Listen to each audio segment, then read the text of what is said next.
एकदम मस्त, कारण की ॲज अन ॲक्टर म्हणून इतक्या मोठ्या सेटवर माझं पहिल्यांदा काम होतं.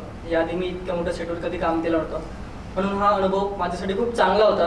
आणि खरंच हा अनुभव मला भविष्यात खूप मदत करणार आहे पुढच्या भविष्यासाठी. आमचे जे प्रोड्युसर आहेत विजयलक्ष्मी मॅडम आणि त्यांचे मिस्टर राजेश सर, त्यांनी खूप सपोर्ट केला आहे. त्यात आमचे अभिषेक सर क्रिएटिव्ह डिरेक्टर, त्यांनी पण आम्हाला खूप मदत केली. खूप क्रिएटिव्हली ज्या गोष्टी असतात ज्या की केल्या पाहिजेत त्या सांगितल्या आणि त्या पद्धतीने आम्ही सगळ्या गोष्टी करत राहिलो.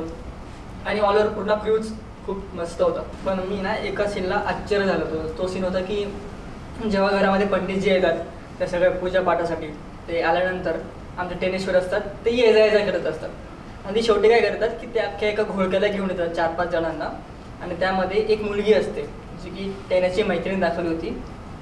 ती मुलगी जी होती ती आमची परी, ती होती आर्ट असिस्टंट म्हणून. ती सगळं काम बघत होती आर्टचं. आणि तर ती जेव्हा आली तेव्हा खरं तर मला प्रचंड हसू आलं, कारण की मला वाटलंच नव्हतं की अरे ही कसं काय अभिनय करू शकते, ही तर नाही ना, हिला होईल कसं. बट तिने इतक्या छान पद्धतीने केलं. तिचं सगळे असे केस मोकळे होते, तिचा एक दात असं काळा केला होता आणि ती बोलत होती ये मला जेवायला. त्याच्यावर इतकं हसू येत होतं ना, आणि ते फार कमाल. आणि त्या परीने अजून एक गोष्ट केली होती.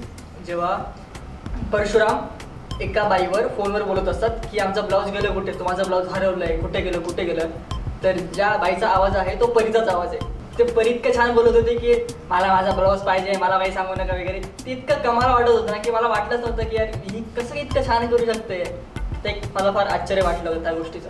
त्यामुळे जिंगल बेलला सबस्क्राईब करून ठेवा. आमच्या येणाऱ्या प्रत्येक एपिसोडला लाईक करून ठेवा, शेअर करा आणि कमेंट करायला विसरू नका.